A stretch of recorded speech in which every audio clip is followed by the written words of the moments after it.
Olá, meu querido internauta, muito boa noite. Hoje é 6 de julho, já caminhamos um pouquinho em julho, né? De 2022. Essa é a nossa live.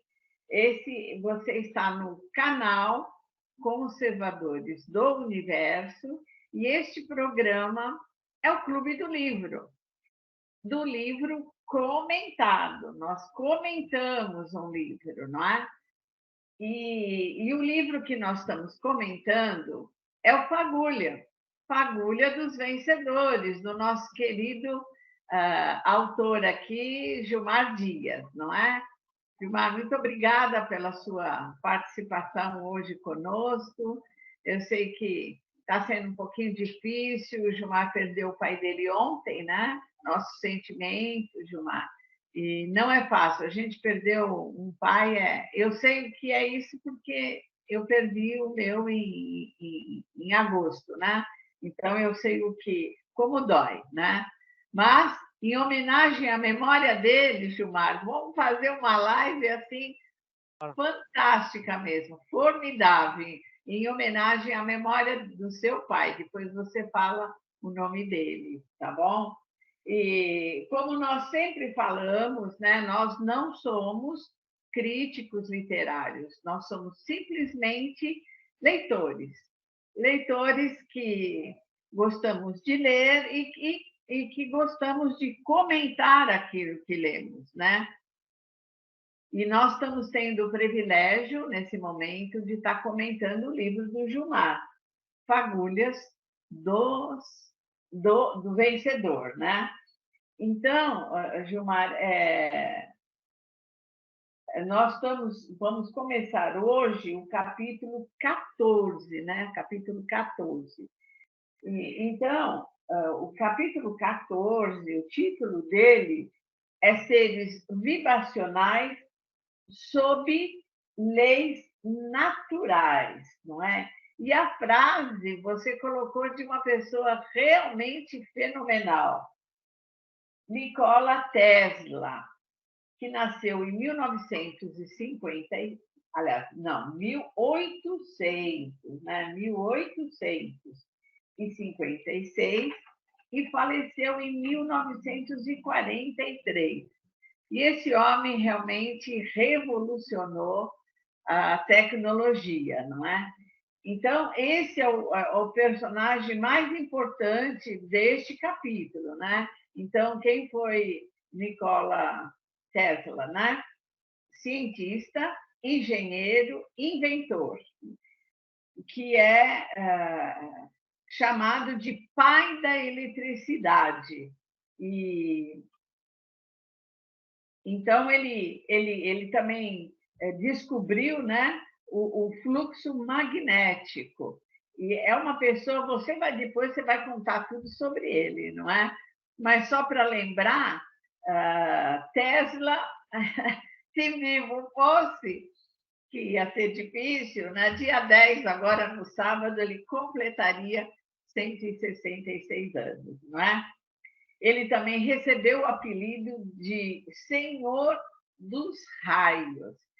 Gilmar, querido, dê o seu boa noite para os nossos internautas e fala um pouco aí das invenções do Tesla. Se você quiser falar alguma coisa, né, do seu pai para iniciar, porque a homenagem hoje é para ele, o nome dele, inclusive, fique à vontade. A palavra é sua, Gilmar.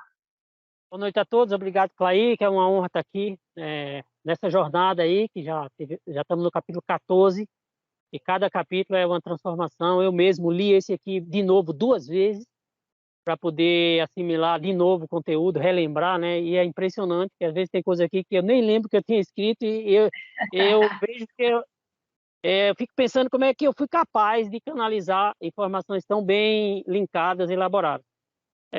O nome do meu pai é Agenor Feliciano de Oliveira, né? Por isso que meu nome é Gilmar Dias Feliciano de Oliveira. E o Dias é da minha mãe, eu vim incluir recentemente, já quando eu tinha 46 anos. Então, durante muito tempo eu fiquei tendo só o sobrenome dele, é meu herói, meu pai. A palavra que eu tenho para descrevê-lo é mansidão. né? Olha que maravilha. Às vezes, quando ele usava álcool, né, que era um dos problemas, inclusive ocasionou a doença dele, câncer de próstata, há 15 anos atrás, mas ele não foi operado. Ele foi usado um raio laser, um tratamento de laser para poder dar uma sobrevida a ele de 6 anos, mas ele sobreviveu 15, então, né? Com Olha, esse, é com um essa... vencedor. Às vezes, quando ele estava sob efeito de álcool, ele se exasperava assim, mas mesmo nesses momentos eu não via maldade. Então, é uma pessoa mansa, e sempre ele também me chamava a reflexão para eu maneirar mais, às vezes, a disciplina que eu queria dar a determinadas pessoas, e isso é mais uma lição que ficou, né? Às vezes ele me chamava a atenção porque eu estava exagerando em determinadas coisas. E eu dizia, "Ah, valeu, muito obrigado." Então, ele deixa a palavra mansidão, é meu herói, vou continuar a saga dele, porque eu tenho muito dele, a gente tinha uma intimidade muito grande. Eu fico honrado de poder oferecer essa live juntamente com você, que é uma pessoa tão importante quanto ele na minha vida, assim. E Obrigada. ele, além da mansidão, da humildade, uma sensibilidade humana para servir e um desapego realmente incrível.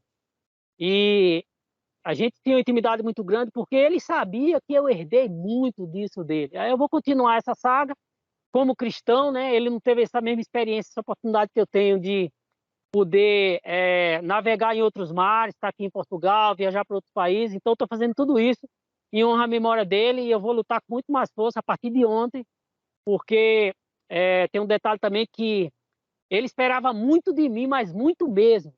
E na nossa intimidade, na confiança mútua que tinha entre nós, eu fiz muitas promessas a ele e muitas eu não consegui cumprir por estar longe e por outros motivos, mas eu sei que eu posso cumprir na ausência dele e vai ter um efeito tão poderoso quanto, ok? Amém, amém. E aí fica também, hoje, a homenagem a esse outro grande herói que depois de Jesus, hoje, depois de ter escrito Fagulha, porque você sabe que as biografias que eu coloco aqui, de todos esses personagens entusiastas, elas não são profundas, senão daria um livro, né? Elas são bem panorâmicas. Então, tem tanta coisa da vida de Tesla que não tem aqui, a gente está sendo panorâmico, mas depois da pessoa de Jesus, hoje, a pessoa que eu mais admiro na história é Nikola Tesla, entendeu? Por causa dos efeitos dos seus projetos. Criador Sim, da eletricidade, criador do projeto que depois gerou o Wi-Fi. Nós estamos falando aqui à distância por causa dos projetos de Tesla. que coisa, Foi né? ele, foi ele quem primeiro fez um controle remoto de um barquinho ali. E ele fazia apresentações públicas fantásticas de seus projetos. Então, é o cientista mais importante da história da humanidade e o sistema tenta mantê-lo no porão da história. Mas agora, Que iniciativas como essa coisa. que a gente está tendo aqui, traz à tona, como eu digo no Fagulha, quem realmente foi Nikola Tesla, né? Senhor dos raios, que era um apelido dos haters, que também apelidaram o Teleforce, que era um projeto dele de raio da morte também, uma alfinetada que tentavam dar. Ele enfrentou todo tipo de sabotagem também, a inveja, o orgulho, o apego. É um personagem magnífico, todo envolvido em entusiasmo, todo envolvido em mistério e fascinação. E Ó, aí é maravilhoso. e então, eu pedi até para você falar um pouco das invenções dele. Você se recorda de algumas coisas além, né, da eletricidade, tudo? Teve algum invento assim que você achou espetacular, que você gostaria de comentar? O A mais fagulha, hein? espetacular, o mais espetacular, com certeza, é o controle remoto. Vários motores elétricos, vários motores que ele criou. Às vezes ele estava na rua assim, ele recebia o desenho daquele motor do universo e ele parava, desenhava no chão na rua para depois passar para o papel. Olha que coisa, Por que isso que eu coisa. digo que ele tinha uma mente brilhante e banda larga para receber os insights que surgiam como fagulhas flamejantes. Aí eu vou criando links da experiência dele com o título do livro e o tema que é entusiasmo, né? Mas olha, são Exatamente. questões ligadas a suprimento energético, já que a fascinação, mais para frente ele vai dizer que a fascinação dele era os fenômenos elétricos, e ele dizia que a eletricidade é em quantidade limitada e está em todo canto, que não se justificava usar combustíveis fósseis. E ele queria criar coisas que dessem a suficiência energética para a humanidade da maneira mais sustentável possível. Então, eram motores, condensadores, indutores. Eu falo genericamente, mas só que mais de 700 patentes.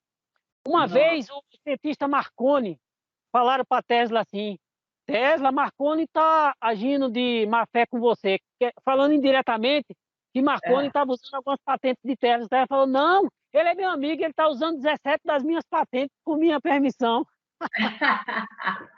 Aí eu digo no Fagulha que muita gente ficou bilionário com as invenções de Tesla e com os desdobramentos delas. E às vezes com dolo, mas também às vezes com permissão dele. Então, praticamente tudo que existe hoje em termos de telecomunicações, tecnologia de suprimento energético, coisas magnéticas, magnetismo, começou com o projeto de Tesla. Eu suponho que a NASA usa centenas de projetos de Tesla. É verdade. E tem uma curiosidade, Gilmar, conta uma curiosidade. Quando ele nasceu, o que aconteceu quando ele nasceu? Eu tinha anotado aqui. Quando ele nasceu, a parteira que estava ajudando a mãe dele falou assim, porque era uma noite de trovoada. Ela falou: esse menino parece o filho do trovão. E a mãe, convalescendo ali do parto, falou: não, é da luz. Da luz. Olha, da luz. Interessante, né? No nascimento dele já teve uma profecia. E todos nós somos assim, Clay. Temos algo especial que justifica a nossa missão, nosso mandato, nosso propósito e nosso destino. É incrível. Verdade, verdade. Olha que maravilha. Gilmar, o relacionamento com as pessoas, né? Você já falou alguma coisa a respeito no entorno dele, mas fala um pouquinho como que ele se relacionava com as pessoas, como que ele era como pessoa. Você coloca tanta coisa a respeito dele, né? Tanta coisa. Eu usei assim o máximo que eu pude de palavras sensíveis e cálidas, né? Singelas, porque realmente eu tenho um carinho muito grande pela simplicidade e o desapego dele. É coisa que me impressionou muito. Mas você falou no início sobre o fluxo magnético. É assim, o nome da unidade de medida do fluxo magnético na indústria se chama Tesla. Olha. A unidade de medida da eletricidade não é volt, em homenagem a volt. Em homenagem, sempre coloca em homenagem a alguém. Então, Tesla dá o nome à unidade de medida do fluxo magnético que se mede das correntes elétricas, nos equipamentos. É a homenagem que se faz. E com a empresa Tesla de veículos também, aí veio novamente o pessoal querendo saber quem é Tesla. Então, o próprio Elon Musk, ele também admira Tesla e tem trazido isso à tona, ok? Olha que interessante, eu coloquei que ele era simples, mas impactante, notadamente excêntrico e totalmente único. Exato, né? Único era mesmo. Polímata. Agora entrando nos relacionamentos, ele era polímata.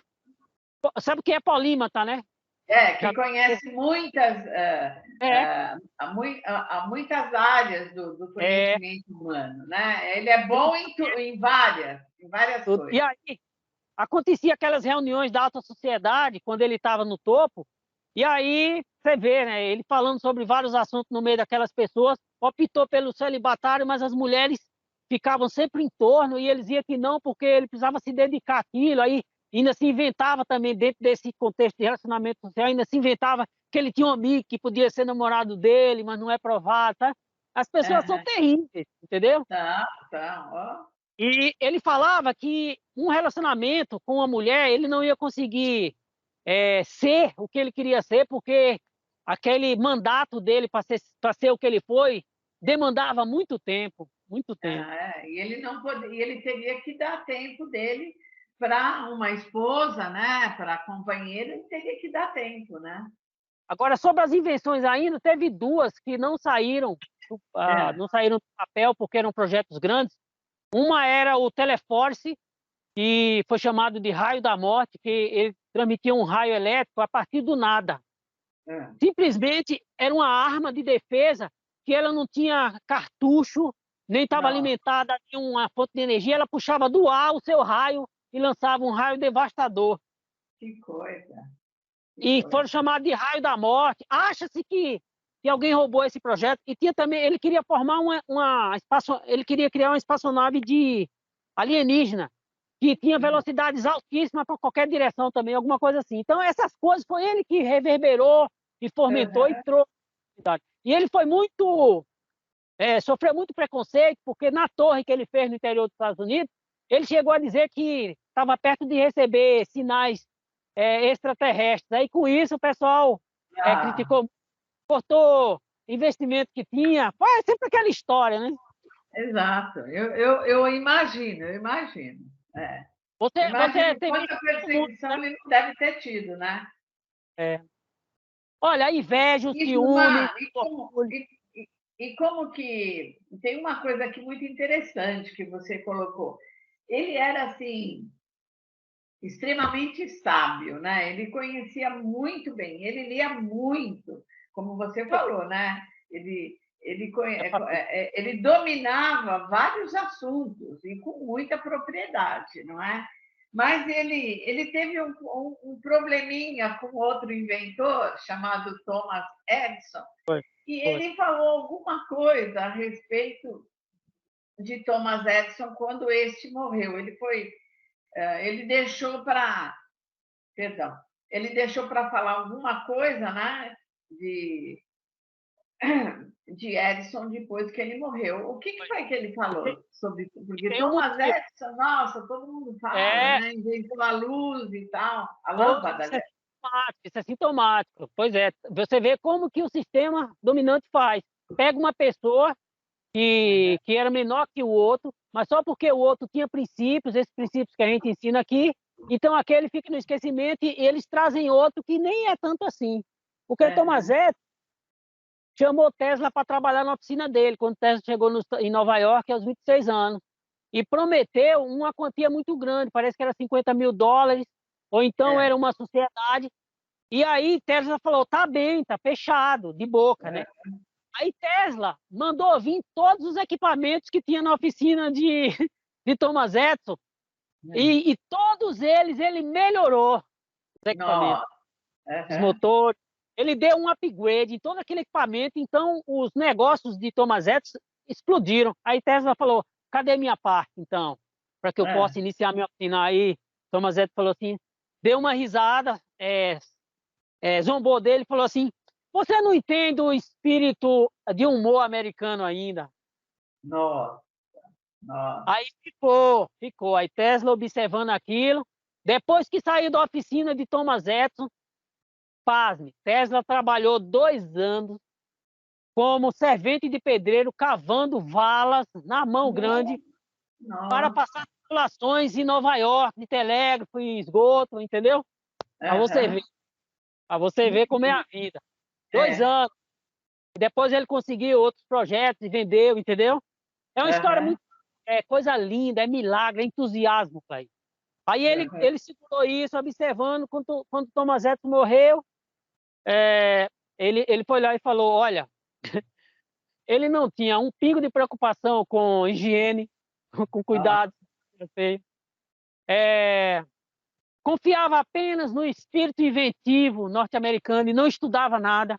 Não era pegado a livros, nem nada, né? Nem a cuidados de higiene básico. E tem tudo a ver. Você olha a foto de Thomas Edison, você vê a descrição que Tesla estava fazendo. Nossa. E aí fala assim, um pouquinho de esforço e de cálculo economizaria 90% do esforço dele. Nossa! Incrível! Tesla acaba mesmo com ele diz, eu fui uma testemunha sofrível dessas coisas. Ou seja, arrasou, né? Mostrou que é ciência. Mas ele enfrentou muitos haters, muitos sabotadores, que eu não posso colocar aqui também, né? Enfrentou inveja, mesquinhez. E ele falou assim, deixe que o futuro julgue quem vai ter o seu determinado valor. Eles querem o presente, por isso lutam pelo presente. E eu trabalho e vivo pelo futuro a quem pertence a mim. A prova é que nós estamos aqui falando de Tesla. Cadê os haters dele? Estão no túmulo. Exato, exato. É. Incrível. E, Gilmar, como foi a educação familiar e religiosa de Tesla? Foi evangélica. O pai dele era um ministro religioso, parece que era anglicano, ou alguma dessas denominações. Daí que vem essa educação, esse fino trato que ele tinha, cordialidade, fascinava as pessoas com as suas apresentações, o respeito, buscava a excelência, teve a força moral, a disciplina para ser celibatário, né? Modesto, elegante, autoconfiante, brilhante em tudo. Um homem livre, soberano, fascinante. Eu sou apaixonado realmente. Então ele tinha uma educação formal, cristã. Por isso que a visão que ele tem da interpretação dos textos bíblicos a respeito do respeito que se deve ter aos animais, eu uso muito quando às vezes algum pastor amigo vem querendo interpretar algum texto bíblico onde se canibalizava os animais na Bíblia, eu digo, bom, isso era um contexto da época. Não é possível que eu e você saibamos mais do que Tesla, porque Tesla analisou os mesmos textos e discordava da continuidade disso nos dias de hoje. E depois a gente vai falar sobre isso, sobre a visão dele sobre isso. Mas a formação religiosa dele era formal, conservadora, a melhor possível, e isso mostra na sua educação, no seu respeito à natureza, na sua devoção a Deus, na sua conexão com a espiritualidade e seu espírito inventivo também já mostra que ele estava conectado ao divino, senão não tinha como, né? Exatamente, né? Por toda essa sabedoria, né? Gilmar, e sobre alimentação? O que ele, qual era a postura, né, de Tesla com relação à alimentação? Alimentação vegana, não comia nada de origem animal e defendia publicamente, pública e corajosamente, que com o conhecimento científico que tinha de todas as áreas, inclusive da medicina, você vê que eu que não sou nada. Eu que não sou nada. Tenho alguns conhecimentos em áreas diferentes, como informações médicas privilegiadas que eu leio nos livros de médicos que já estão se libertando. Imagina a Tesla, que viveu numa época anterior a essa medicina dominante de hoje. Ele tinha informação direto dos terapeutas que eram amigos dele. Entendeu? Tudo, claro. A medicina era rústica, mas tinha os chás, os coquetéis de vegetais já que curavam as pessoas. Então, a orientação nutricional dele é vegana, e ele defendia publicamente que era uma imoralidade canibalizar os animais e que esse hábito era imoral e nojento e que era totalmente desnecessário e que os órgãos humanos se sentem muito bem, muito mais leves com os vegetais. Então, essa é uma das declarações dele que tem aí no livro. A respeito da alimentação, né? E o que ele falava, Gilmar, sobre o próprio cérebro dele?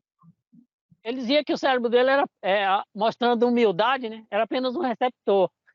Olha, que coisa. Mas ele era criador, ele era divulgador, propagador, reverberador dessas coisas, do entusiasmo, da ciência, da espiritualidade, do desenvolvimento humano. E ele falou que sabia na sua mente que existia um núcleo de onde vinham todas as informações, que ele não tinha entrado ainda, mas esse núcleo existia. Inclusive, como ele foi contemporâneo de Wallace Waiters, que também era um ministro religioso, e que aos 51 anos de idade escreveu um dos maiores livros da história da humanidade, que é A Ciência de Ficar Rico, que fala sobre é um livro que é o precursor da lei da atração e de todas essas leis sobre motivação. É incrível esse homem, o Wallace Waiters. E Tesla praticamente cita ele, porque conhecia. Quando ele diz que existia esse núcleo. E o Wallace Waiters diz a mesma coisa, que no universo existe um núcleo no qual existe a matéria-prima em forma líquida para todos os projetos que existem aqui no mundo. Ou seja, ele estava dizendo que é a mente divina. É outras palavras para dizer que da mente divina vem todos os projetos. Porque você vê que quando a gente recebe um livro, você recebe uma ideia na sua mente. Quando um compositor recebe uma música, qualquer manifestação artística, um quadro, ele não sai da gente. Todo mundo diz que vem de cima. Né? Todo mundo dá. Então, tá num depósito infinito. Isso. Que é a mente de Deus. E Tesla dizia que essa mente divina era um núcleo que se pode penetrar, e que pelo cérebro dele, ele estava quase lá. É lindo isso. Que coisa, ele devia de ter, assim, um relacionamento com Deus muito íntimo, né? Muito íntimo, Sim. provavelmente. E, Gilmar, qual era a fascinação de Tesla? Eram os fenômenos elétricos, mas ele queria usar os elementos da natureza. O próprio ar, o sol, a água, a terra, Uhum. a vibração da natureza, de modo geral, para poder produzir, armazenar e distribuir energia gratuitamente. Essa era a Uhum. missão de vida dele. Agora, por quê? Veja bem, quando ele tinha 10 a 12 anos, ele estava com um gato e durante uma tempestade ele viu que tinha um magnetismo nas costas do gato. E aquilo chamou a atenção dele. A partir desse momento, ele perguntava a Deus e ao universo e a si mesmo o que era aquilo. E ele queria Nossa, descobrir. Entendeu? olha olha que realmente que É. relacionamento, né, que ele Que tinha era a com, eletricidade. Ele descobriu a eletricidade através de um o raio nas eterno costas do gato. Criador. É, nas costas do gato, por isso que ele é muito ligado ao animal. Ele começou a missão dele com um gato e terminou a missão dele com a morte de uma pomba, que ele viu uma luz brilhante nos olhos da pomba e ele entendeu como sendo a missão dele acabando ali quando a pomba morreu. Aí ele parou aos Nossa, 60 e pouco, entendeu? Lindo aham. demais, é fascinante demais a biografia dele. E algumas Ah, pessoas que você não vai acreditar, teve uma pessoa, usar um xingamento que os portugueses usam. Teve uma pessoa parva, um parvo, recentemente, que me falou assim: não, mas Tesla morreu pobre. Tesla morreu pobre. olha que coisa. Eu falei: se calhar então Jesus morreu pobre. Não vamos acreditar no que ele falou, não. Que ele não teve sucesso, teve 33 anos para trabalhar e morreu pobre. E não vamos acreditar em Elon Musk, não, porque em 2008, agora, ele estava pedindo ajuda aos amigos para pagar aluguel. É um fracassado. Que coisa Mas fantástica. a secretária dele, Clay, a secretária dele dizia assim, ó: seu sorriso genial e sua nobreza e resiliência em suportar as coisas sempre denotavam suas características cavalheirescas tão arraigadas em sua alma. Que coisa. Ele devia de ser realmente uma figura Sensível, assim, admirável, né? Era um homem alto, né? Ele era sim, um homem mas alto, magro, né? Então, extremamente gentil, né? Educado. Então, eu faço é, ideia que pessoa maravilhosa teria sido Tesla, né? Mas, Gilmar, depois que você fala desse personagem que é encantador mesmo, é fascinante, como você coloca, né? Então, aí você dedica um pouco deste capítulo a outro tipo, né? E aí você fala de um outro componente bastante importante para o entusiasmo. E aí é, eu vou pegar um pedacinho, né, uma frase sua que você diz que um organismo sadio tem sua vibração característica. E da mesma forma, né, uma pessoa doente também tem uma espécie, tem uma vibração. Então, eu gostaria que você falasse a respeito dessa vibração, a lei da, né, como você é. vê a lei da vibração? Vamos lá. Depois que eu termino o assunto de Tesla, eu entrei nisso aí, acho que é na página 158, né? Ela é toda Isso. falando das coisas que vibram, os seres celestiais, angelicais, a divindade, o ser humano, a natureza, tudo que nós fazemos é mediante vibração, a vida, o nascimento é vibração, a morte também. Aí eu digo isso, que uma pessoa sadia, todo equipamento que está energizado, funcionando ativo, está mediante vibração elétrica, que o Uhum. corpo humano é feito de, é feito de frequência de vibração ou alternância. Quando desce lá para o nível das moléculas, já é alternância. Certo. Aí, a gente como pessoa, os órgãos, a nossa voz, nossa energia vital é vibração. Bom, eu quis dizer uma Uhum. coisa aí, Craig, que a pessoa sadia tem a vibração nominal padrão que deve ter. A pessoa doente, ela está desafinada, aí tem uma musicalidade diferente.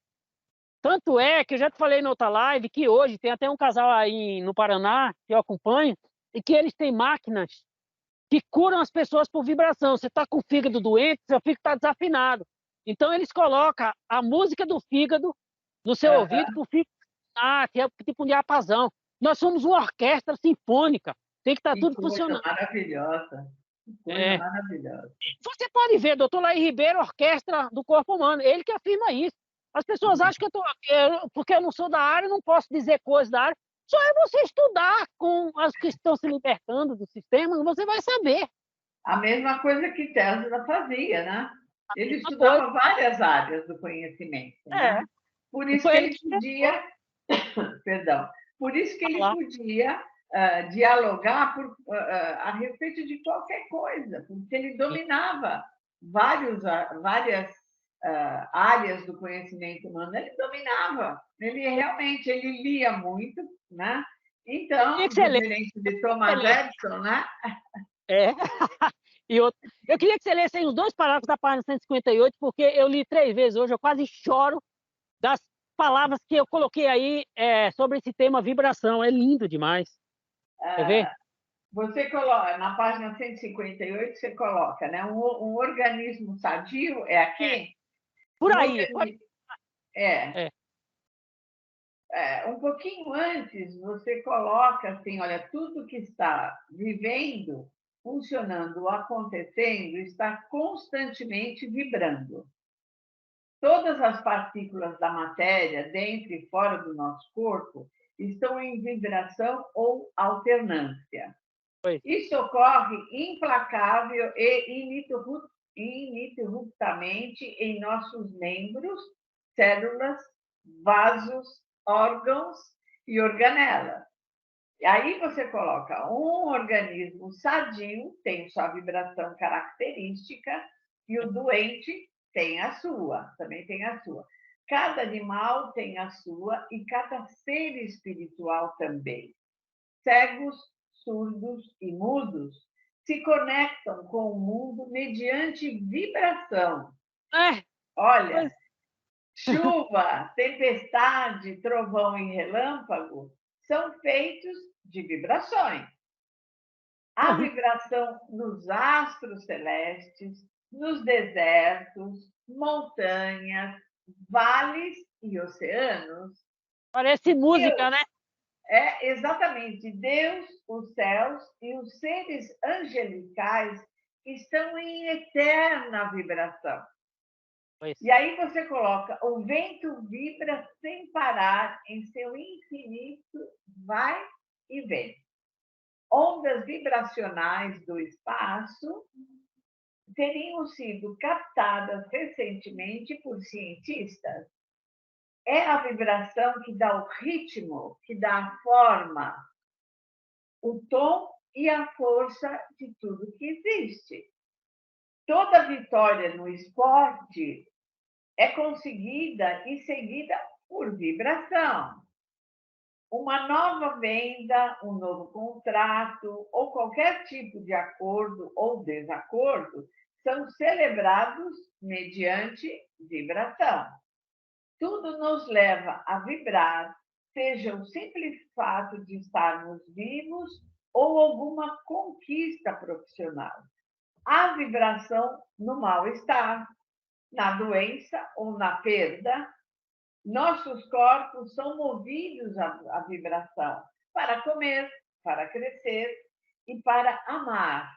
Qualquer ser humano há que vibrar, há que agir com entusiasmo. Olha, voltando ao tema, né? Volta, ó, vibramos ao nascer, ao falar e ao sentir. Todo ser que respira vibra, até quando é abraçado pela morte física. Olha, É incrível, né, Gilmar? Incrível. E homenagem você ao meu pai continua. aí, né? Homenagem ao meu pai de novo. E aí você volta para o emaranhado quântico e passa a vibrar nos espaços insondáveis, sob outro formato e em outras dimensões. esse é um fenômeno presente no ato de pensar, de servir, de produzir. Vibração, ó, Sorrir, é. sorrir, gritar e correr são ações que transmitem vibrações originais, as quais geram cada vez mais movimentos que curam, que resgatam e iluminam. Absolutamente. Tudo que está vivo ou energizado vibra de uma forma impressionante. Quando o músico toca um instrumento de cordas, e eu vou lembrar aí do meu amado, falecido marido que tocava violino, impressionante como as cordas de um violino vibram, né? Então, voltando, quando o músico toca um instrumento de cordas, assim que elas começam a vibrar, o som se propaga no ar e dá início ao voo da melodia. Olha que coisa linda, a qual nunca mais terá fim, embora paremos de ouvi-la em segundos. Eu arrisquei dizer isso porque há quem diga que não, que acaba. Eu disse que não acaba, pronto, É, porque é uma coisa subjetiva e não tem o som de um violão a gente para de ouvir, aparentemente ele acabou. E se ele continua de outra forma, né? exato. Eu quis usar a poesia, polemizei aí, mas falei Uhum. que é tão complexa a coisa que nas várias dimensões que existem, todos esses sons que foram criados, eles ainda podem continuar viajando, já que é tudo infinito. Foi isso que eu... Exato. E você coloca, e observando isso, você coloca uma experiência que você teve quando você, de uma das suas viagens, né? Você voltou para a Bahia e você coloca uma experiência assim muito linda que você teve, né? Foi. E então, vamos lá. Você pode falar um pouquinho dessa experiência? Morei. Eu morei por 3 vezes no mesmo lugar lá na Bahia. Quando eu fui para Santa Catarina, eu voltei para a Bahia, depois para Brasília, eu voltei para lá e já morava antes. Então, eu morei 3 vezes no lugar que eu batizei de Vale do Sol, onde o Uhum. sol é calcicante e tem 2 ribeiros de água, 2 riachos d'água, um de um lado e outro de outro. E é um Uhum. lugar magnífico, né? Você, E você dizia que ali era um sol para cada um, né? era um sol para cada um. E era onde o vento fazia curva, os verões são absurdamente quentes, mas quando chega o inverno é gostoso. As frutas tropicais são inigualáveis. Às vezes eu lembro das frutas daquele lugar, os É. cocos, os cocos verdes com 1 litro de água num coco. Que Nossa, vem, eu estou aqui em Portugal, como não tem coco verde aqui, eu como um coco seco todo dia, mas não é a mesma coisa. Vem lágrima no canto do meu olho quando eu lembro o cheiro ou o sabor da manga, da jaca, nossa, da melancia, do abacaxi ou do coco, da goiaba. nossa, Vem lágrima aqui no canto dos olhos, entendeu? nossa. E aí tinha tudo isso, os insetos, as abelhas, as formigas. E eu sentia muita vibração naquele lugar, e os ventos, e as senhoras. Eu não sei se eu digo que as senhoras chegavam assim lá e abria os braços assim, ó, porque o vento passava, É, parecendo que estava voando. E eu via vibração naquelas mulheres também, quando eu estava caminhando, e elas caminhando também na mesma área. Ou a é, vibração das águas, as abelhas, os insetos, tudo isso. E um dia de manhã, às 5 da manhã, eu estava caminhando e eu me aproximei de uma vaca que tinha dado cria e eu acho que eu fui a primeira pessoa a me aproximar. E a é. vaca, então, ela vibrou o rabo assim, ó, falando mais ou menos comigo que eu podia encostar para ficar um pouquinho, mas também não era para incomodar, que o bezerro nem tinha levantado ainda. Eu acho que o dono nem tinha visto, que ela ainda estava Nossa, escura ainda. Eu passei essa experiência de a vaca me acolher para fazer uma visita, em silêncio, nós três em silêncio total ali, e eu de posse de toda essa informação, estava escrevendo fagulha e é. estudando sobre isso, aí eu quis registrar essa experiência aí, foi lá na Bahia, né? Maravilha. Olha, que linda experiência, né? E você fala sobre, também você coloca quem somos, né? Quem somos? E fala que nós somos seres capazes de superação, né? Eu gostaria que. E aí você fala da fagulha do entusiasmo, não é? Então, fala um pouquinho disso. Quem nós somos, Gilmar? E a capacidade que o ser humano tem de superar, né? De superar dificuldades.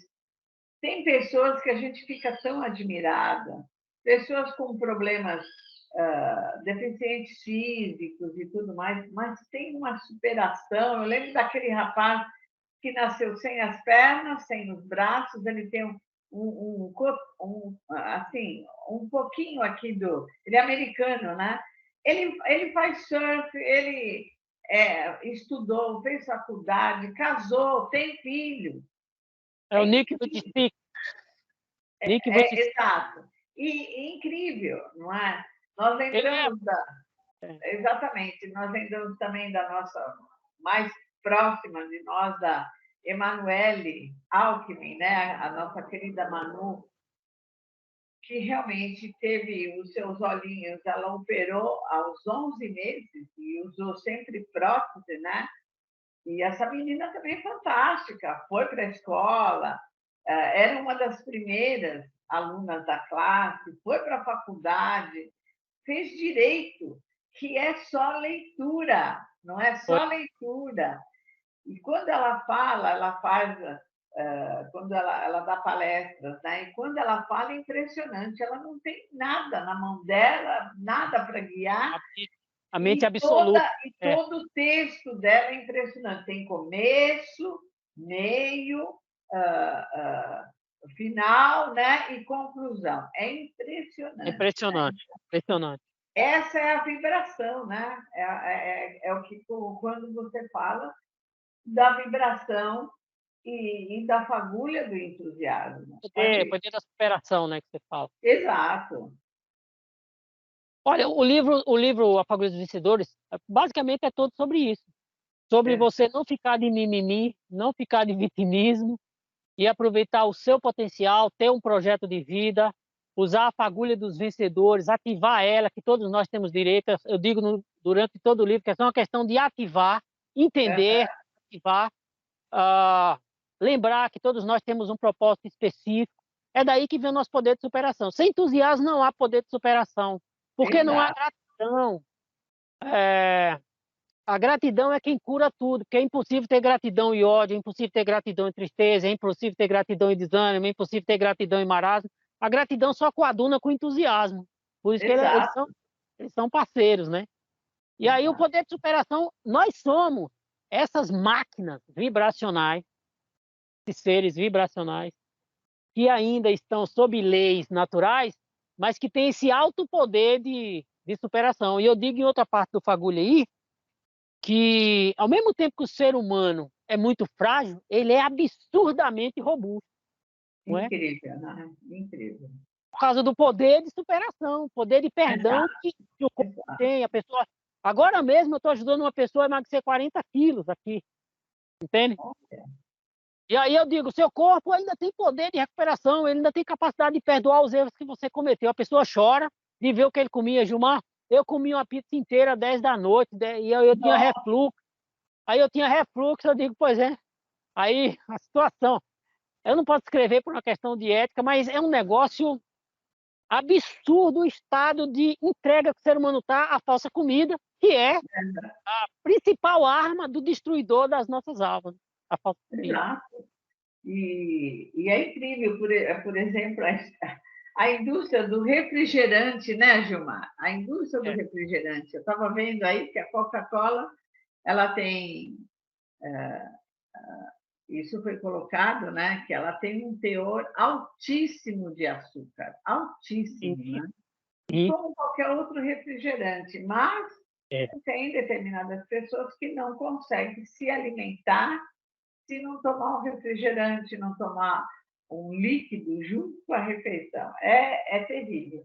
Gilmar, nós caminhamos, você fala bem no final desse seu capítulo, o fato de nós controlarmos os nossos pensamentos, a importância da gente controlar os nossos pensamentos. Né?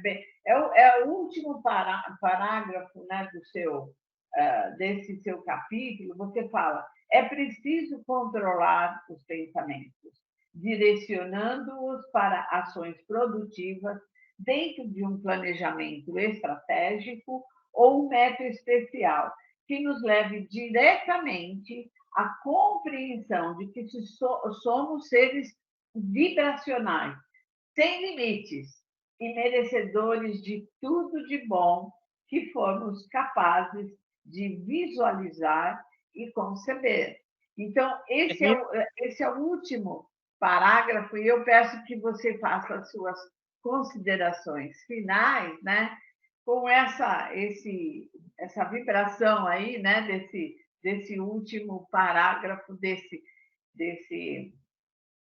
capítulo, né? E já avisando, né, os nossos queridos internautas que o próximo capítulo, capítulo 15, ele tem o título O Caminho para as Estrelas. Olha que coisa linda, É né? forte também, viu? Vamos lá, Gilmar. Controlar As os suas pensamentos. considerações finais. Vamos lá. Controlar os pensamentos é fundamental. Mais uma vez, o livro Fagulha dos Vencedores é a respeito disso, porque pensamento é vibração, é energia, é entusiasmo. Pensamento vem das nossas crenças. Nossos valores geram nossos pensamentos. Aí nossos pensamentos geram nossos sentimentos. Nossos sentimentos são expressos em palavras e declarações de peso, que nos levam a agir conforme aquilo e que nos ajuda a chegar aos resultados que nós queremos e que Olha. já nos deixa maduros o suficiente para aplicar aquilo da melhor maneira, para começar o ciclo de novo, fortalecer Aham. nossos valores, que vão gerar nossos pensamentos, que vão consolidar nossos sentimentos, que vão ser verbalizados em palavras, que serão declarações e divisões que nós temos só daquilo que queremos e não focando naquilo que não queremos. Por que controlar os pensamentos? Porque eles são nossa vibração. E Aham. tudo é vibração. Faltou eu dizer que nem sempre a vibração é alta, mas tudo é vibração. Na doença, não, a Aham. vibração não é boa da doença, mas existe. Você vê que eu passei dizendo que tudo é vibração, mas se você for falar da vibração ruim e da boa, dá outro livro. Mas eu não estou falando de vibração ruim, eu estou falando da vibração boa, que é você Tá. direcionar para aquilo que você quer. Então é isso. O recado que esse capítulo diz é o seguinte: vibre alto, vibre aquilo que você deseja. Mude o seu presente, o seu destino, a sua biologia. Conquiste a sua saúde pela vibração prévia, se tornando aquilo que você quer ser e que é justo e digno e legítimo que você seja, antes mesmo de o ser. Olha. Sendo aquilo que você quer ser antes de ser, para que você possa afinar o universo. Você é que afina o universo com a sua visão daquilo que você quer ser, daquilo que você quer se tornar, com seu pensamento, ação, palavra e sentimento. É isso. Que coisa maravilhosa, formidável, Gilmar. Realmente, se cada ser humano soubesse dessa sua força, vibraria uma melodia para o mundo inteiro, eliminando tanta coisa negativa, né, que se vê por aí. Não é verdade? Sem dúvida Sem, seria isso. sem eliminar formalmente, simplesmente botando vibrações maiores em cima e sufocando Isso, aquilo, sem fazer referência. É assim. exato. Cada um fazendo a sua parte, né? Cada um dando o melhor de si. Sem dúvida, é isso aí. Querido internauta, nós queremos agradecer a sua atenção nessa live de hoje e queremos informar a você que a Bienal do Livro está acontecendo aqui em São Paulo, lá no Center Norte. Começou no sábado, dia 2, e termina no dia 10. Olha, aniversário de Tesla. Ah, Olha só, o horário, gente, é das 9 da manhã às 22 horas. A entrada é R$ 30, você pode comprar pelo site, né, da Bienal. E é um convite, deve ser assim maravilhoso. Eu quero ver se eu consigo ir, né? Eu fiquei me imaginando, eu falei, acho que se eu chegar na Bienal, acho que eu vou me sentir que nem o tio Patinhas dentro do cofre cheio de dinheiro, não é? Tão feliz no meio de tantos livros. Imagina tanta coisa que foi escrita para estar lá na Bienal. Então é um convite que eu faço a você, querido internauta, para que visite a Bienal este ano. Meu querido internauta, eu desejo a você uma excelente semana, que Deus abençoe a todos, né? E que faça com que todos nós possamos vibrar mesmo as nossas boas, né? Boas intenções e estaremos de volta, meu querido internauta, na próxima semana. Logo, logo teremos, com a ajuda de Deus, vamos ter esse livro impresso aqui no Brasil, né? A Fagulha dos Vencedores. Até a semana que vem. Tchau, tchau, pessoal. Tchau.